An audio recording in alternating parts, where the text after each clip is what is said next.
Hi, and welcome back to my channel. My name is Nora if you're new here, and I have IBS. So if you haven't watched the first video that I've posted so far, it was simply an introductory video in really just showing face and sitting down and recording, and mostly introducing you to the topic that this channel will most likely be about.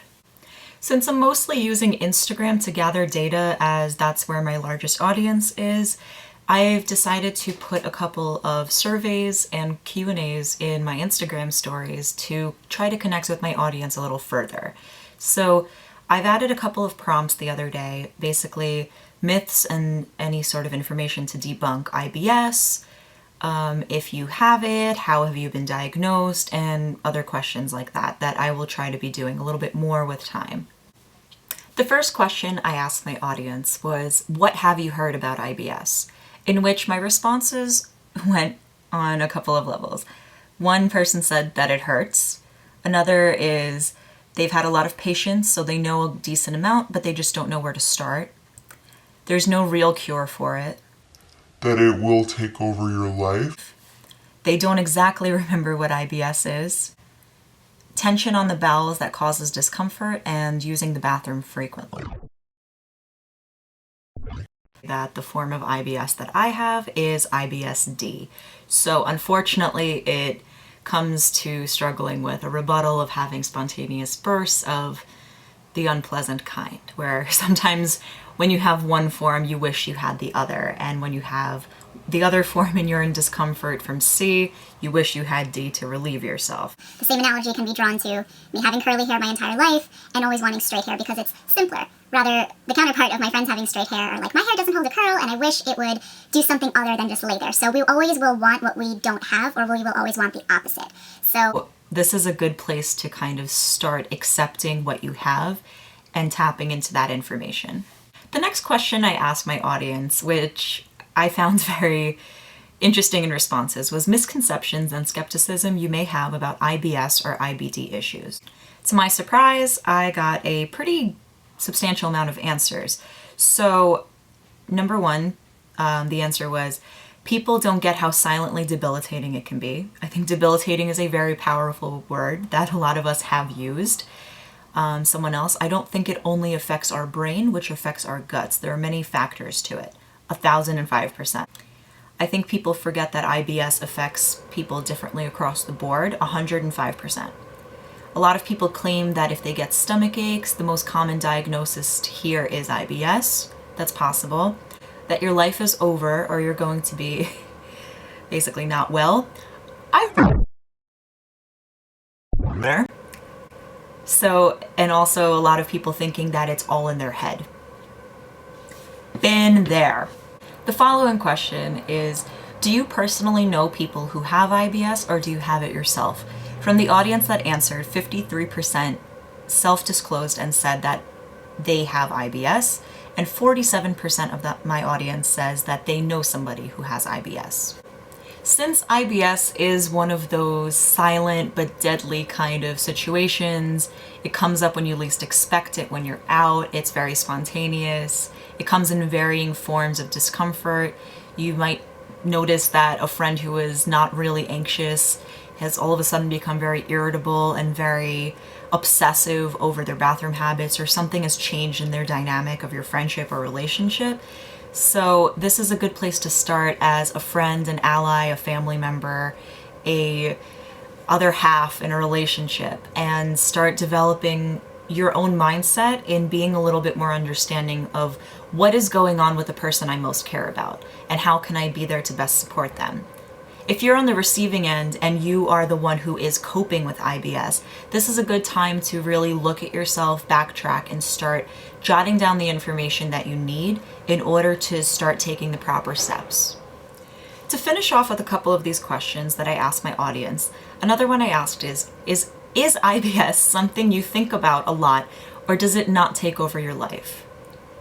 Did I say that correctly? Did I write that correctly? In other words, does IBS consume your mind, or do you not let it affect your lifestyle? English sometimes is hard. Okay, so 25% actually said it does not control me, while 75% of those who answered says, I effing hate this shit, is how I prompted the answer to be, because we all hate this shit. We're here to literally vent about our shit because we hate it so much.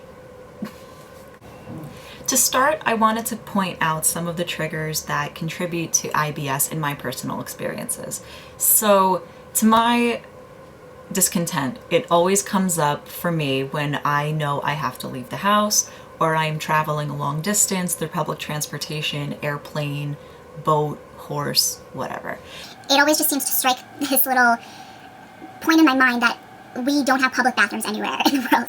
And it sounds ridiculous, sure, but somehow my brain has hardwired itself to believe that that's the way it's going to be, that I am perpetually screwed and I'm going to shit my pants no matter where I am and what I'm doing. Traveling is among one of my biggest trigger points for IBS. A lot of people can associate with that as well, where they can also discuss, depending on their workplace and work environment, definitely work and presenting. If you do a lot of public speaking at work and presentations, that can definitely be a trigger.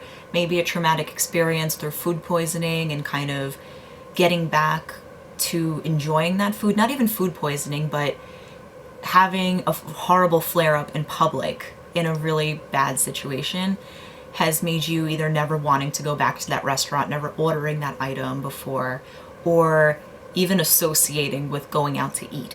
And you know what? That really sucks. The fact that we are inhibiting ourselves from living our best lives in not going out to eat, not getting on that airplane, not going on the bus because that happened one time. That's crazy to think about. But unfortunately, that's the sad reality, that once your stomach and your insides are at such a state of discomfort and such a heightened sense of anxiety, it is really, really hard to try to backtrack and get yourself back to that place, to not assume the worst. My IBS started when I was a sophomore in college. Actually, scratch that, about a freshman in college. So initially the impact of moving into a dorm, sharing your space with strangers, aligning yourself to a different kind of schedule, sometimes taking the subway. It was such a dynamic and such a large life change that came on so quickly. I didn't even live that far, but I'm an only child, so for me, sharing my space with people and also sharing a bathroom and a shower publicly is already kind of different. Didn't really mind it though, it was okay.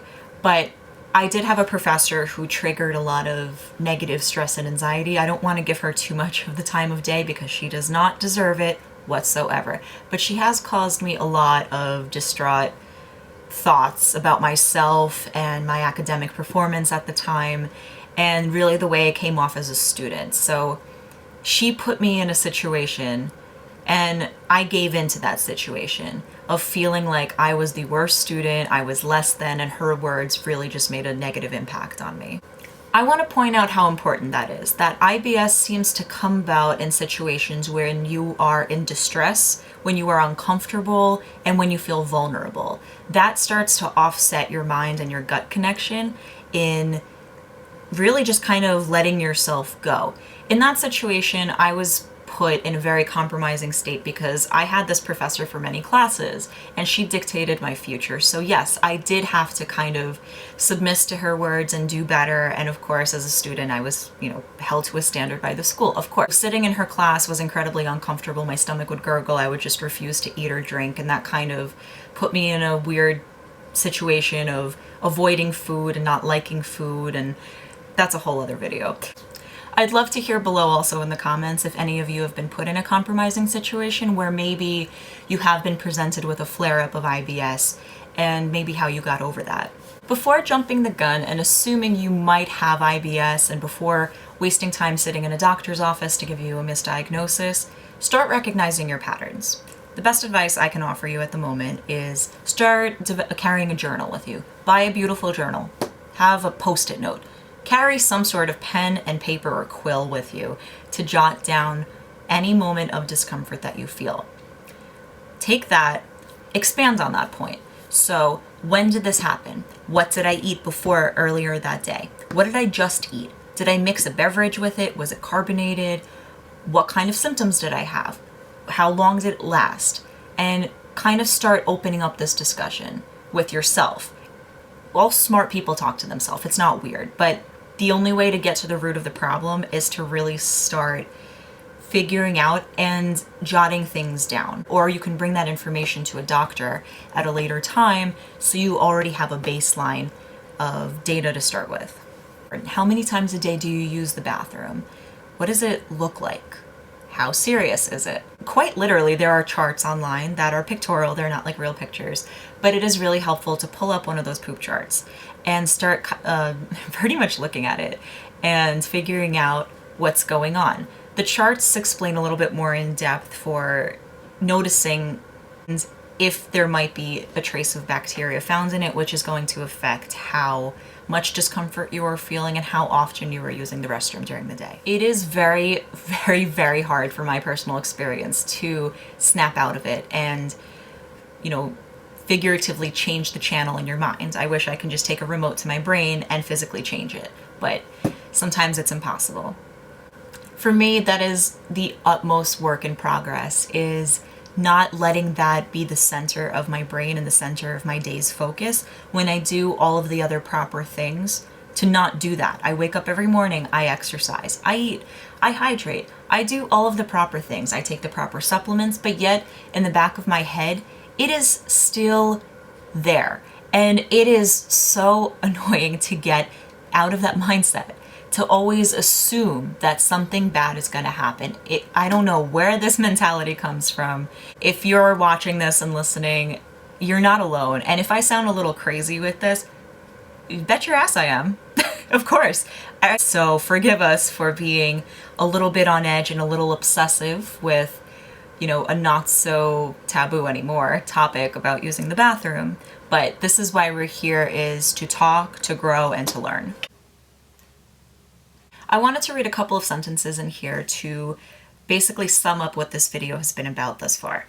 So, when you're sad, anxious, nervous, or even in love, you may lose your appetite, feel butterflies in your stomach, or get nauseous. Hostility and anger, for instance, have been found to increase the colon's contractions, while sadness and hopelessness can slow them. Other emotions, especially stress, can physically alter the composition of the microbiome. So in total, every emotion that you feel on a daily basis dictates some sort of neurological reaction in your body. These are all things that exacerbate the gut function, and I will admit that that has sometimes happened. So, we're all very quick to respond, quick to judge. So it might be a good time to take a step back and start reevaluating that in your handy dandy notebook, of course. So thank you so much for sitting through and listening. I would really hope that if you like this video, please give it a thumbs up. Additionally, if you want to leave a couple of comments to answer the question below in the chat, and I'll put it right here, what are some of your triggers of IBS?